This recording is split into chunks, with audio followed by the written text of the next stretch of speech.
Lorenzo Fabbro è presidente di Arlef, una grande novità portarsi il friulano in tasca, come? Sì, esattamente, ecco, perché una lingua sia viva e venga usata nella contemporaneità è indispensabile che abbia a disposizione, che quelli che la adoperano abbiano a disposizione tutti gli strumenti per le nuove tecnologie.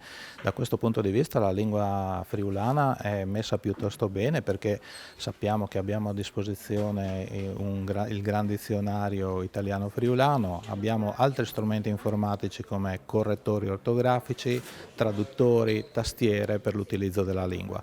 È però indispensabile tenere aggiornati questi strumenti perché la tecnologia cambia più velocemente della lingua, o almeno al passo con la lingua, per cui aggiornare questi strumenti, e con questa operazione l'abbiamo fatto, ma anche dotarci delle ultime tecnologie, per cui oggi presentiamo questa app. Da un po' di tempo ci eravamo accorti che erano più gli accessi a questi strumenti da smartphone e da tablet piuttosto che da computer, e quindi abbiamo pensato e realizzato con l'aiuto del club questa app con la quale possiamo comunicare velocemente informazioni su quelli che sono i progetti e le politiche linguistiche, ma anche adoperare in maniera molto veloce, molto smart, molto facile il Gran Dizionario.